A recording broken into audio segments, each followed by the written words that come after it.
Morning coffee with pandesal. Diba? Pandesal. Ngayon, magchichismis tayo.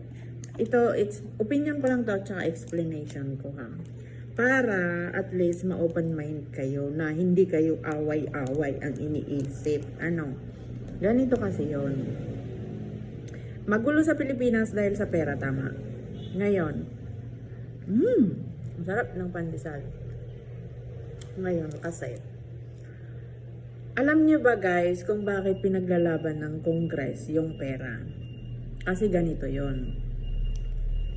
Malaking pera yan. Pag kumuha ka kasi ng pera sa gobyerno, dapat mga isang taon, o sabihin natin isang taon, dapat makikita na yung kung saan napunta yung pera. For example, gusto mo kasi sa project, ganon, kailangan makita kung ano yung gusto mong gawin doon sa pera na project, ganon. Ngayon, kung wala sa isang taon, ang makita ng mga tao na ginawa mo dahil doon sa pera, kinuha mo yung pera, syempre, questionable talaga yan. Magko-question sila kung saan napunta yung pera. O ngayon ito, dito tayo. Meron kasi akong napanood na ang sabi is, meron kasing nangangailangan ng tulong namin, sabi. So, ibig sabihin, kung may kailangan yung tao, kailangan ng tulong mo yung tao, tapos, ginalaw mo yung pera, binigay mo doon sa tao na humingi ng tulong sa'yo, yung pera na yon is nakalaan sa project, hindi mo pwedeng galawin. Tapos, hindi mo pwedeng galawin yon kahit na ano pa man, kung nakalaan doon, kailangan huwag mong galawin. Hindi mo talaga pwedeng galawin yan. Tignan mo yung mag-asawa kayo. Tapos sabi ng asawa mo sa'yo, sabi niya, ito, huwag mong gagastusin to. Sabi ng asawa mo sa'yo, di ba? Kasi, para sa anak natin, para sa future ng anak natin. Ngayon, anong nangyari? Humingi yung pamilya mo, yung magulang mo, kapatid mo, kasi kailangan nila ng cash. O binigay mo yung cash, anong nangyari? Siyempre, awayin ka ng asawa mo. Kasi nga, yung asawa mo, pinaghirapan niya yun, tapos, ilalaan sa future ng anak nyo. O, di ba? O, dito tayo. Ngayon, ang mangyayari, alam nyo ba kung bakit pinaglalaban ng Congress yung pera? Kasi ganito yon. Yung pera na yun, malaking pera yon. Ang mangyayari, kung hindi lang nawala, pwedeng ilalaan sa improvements. Siyempre, ilan ang Congress sa Pilipinas, di ba? Kung pinaghati-hati yon para mapunta sa municipalities, barangay, or bayan for improvement, edi mas maganda. Hindi lang sayang. Hindi lang biglang nawalan na parang bula. Tapos ito pa. Ganito kasi yon. Ito about sa corruption. O diba? Ang sabi ng ibang tao is corruption. Diba? Tama? Ngayon, asan ang corruption? Asan ang corruption doon? Hindi lang gobyerno. Kung mag-iisip kayo, kung magsabi kayo ng corruption, huwag nyo nang sabihin ang corruption. Kasi, kung tutuusin, ganito yon. Yung gobyerno, sila ang may handle. Kumbaga, sila ang may handle mag-lead ng tao sa Pilipinas. Tama? Ngayon, anong nangyari? Doon sa pera ng Pilipinas, kung ang daming destructive actually. Kung tungkol sa pera talaga, ang daming destructive. Ngayon, ang nangyari is mag-iisip ang mga ibang tao na korupsyon. Sabihin natin nagkukurap ang government, pero imagine nyo ikaw, nagtatrabaho ka as ang mamamayan. Tapos abroad ka o FW ka. Nagpadala ka ng pera sa Pilipinas. Anong ginawa? Nagmura ka, minura mo yung gobyerno, nanlait ka, yung galit at saka hate mo, sinabi mo, nilabas mo, o diba? So anong mangyayari?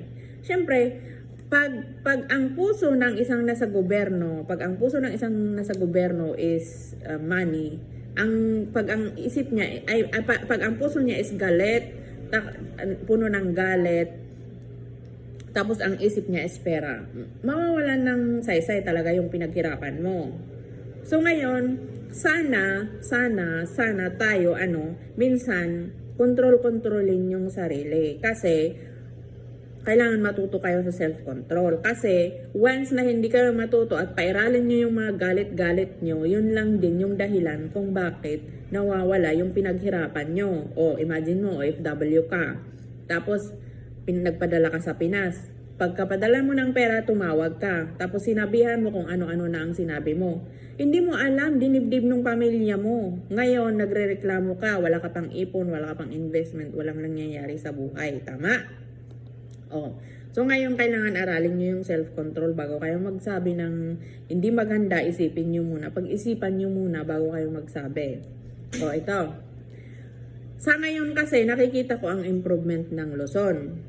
Kung may improvement ng isang komunidad, pinaghirapan nila yon. Kaya huwag kayong magsasabi ng korupsyon. Kaya pinaglalaban yung pera kasi hindi naman ganun kadaling na kukunin mo na lang yung pera para ibigay sa mga tao or sa komunidad nyo, ipinaghirapan ng tao yon.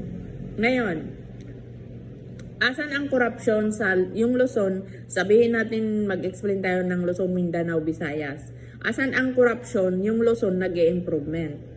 May improvement ang Luzon kasi nakikita ng mga tao, nabuksan na ang isip nila na kailangan ilaan natin yung pera ng gobyerno ng pila ng tao sa magandang paraan.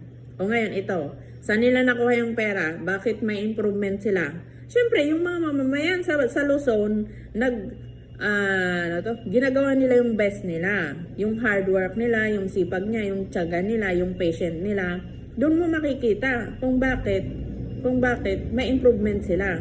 Kasi, pag mataas yung income tax nila, doon mo makikita. Kasi pagtataas, sa isang komunidad, pagtataas ang income tax, doon mo makikita yung may improvement. Doon nila ilalaan yung pera sa improvement, kung may extra sa improvement, pwede nilang i-share, ibahagi sa ibang tao, sa mga mamayan lang din. So ngayon, magko-question kayo na corruption. O, di ba?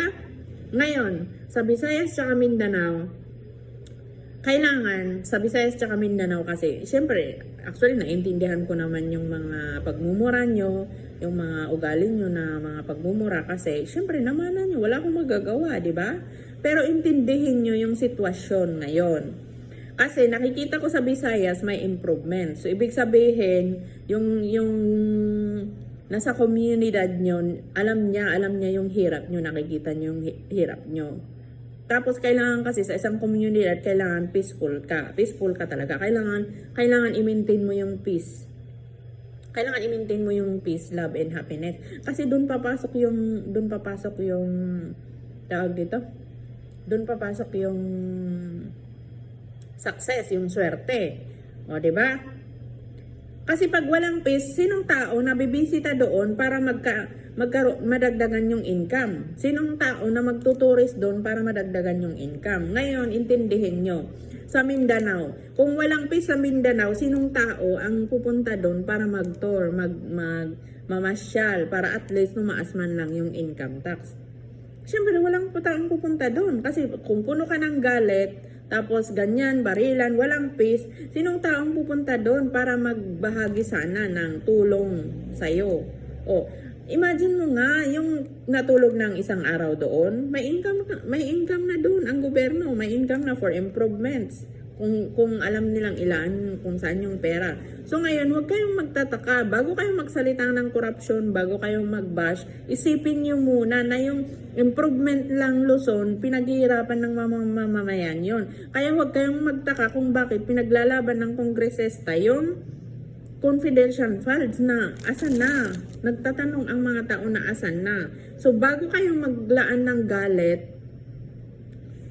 galit, isipin nyo muna, bago kayo maglaan ng galit, pag-isipan nyo muna kasi sarili nyo lang din yung kawawa. Imagine mo, di ba, tawag nito.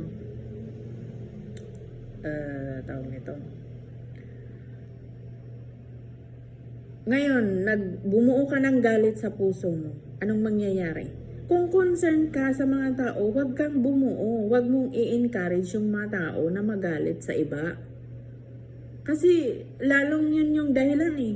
Lalong yun yung dahilan kung bakit walang tutulong sa'yo. Kung bakit ayaw ka nilang tulungan. Kung bakit, Isipin mo, wag mong i-encourage yung mga tao na magalit. I-encourage mo yung tao na kailangan maging peaceful. Kasi doon papasok yung mga tao na pwedeng tumulong sa'yo. Kasi pag walang peaceful sa komunidad nyo, maniwala ka sa akin o hindi, sinong tutulong sa'yo? O diba? Walang tutulong. So makikita mo, kaya bago ka magreklamo ng kurap na yan, bago ka magreklamo ng kurap na yan, pag-isipan mo muna yung sinasabi mo. Kasi doon makikita yung improvements ng mga tao sa hardware. Tsaka, hindi naman ganun kadali mamulot eh. Dito nga nag-work sila para kumita ng pera para sa kanilang bansa. Ay naku. Bangon! Buksan yung isipan nyo, buksan nyo yung katotohanan, buksan nyo yung puso nyo sa pagmamahal, kapayapaan. Kasi yun yung magdadala sa inyo ng saya. O, diba? O, o, diba? Yun na yun. So, kailangan, buksan mo yung isipan mo. Kailangan isipin mo yung peace. Kasi pag isipin mo yung hate and anger, wala talaga. Attitude is everything. O, diba? Attitude is everything. Ngayon, magkakape na ako. Sarap. Bye-bye.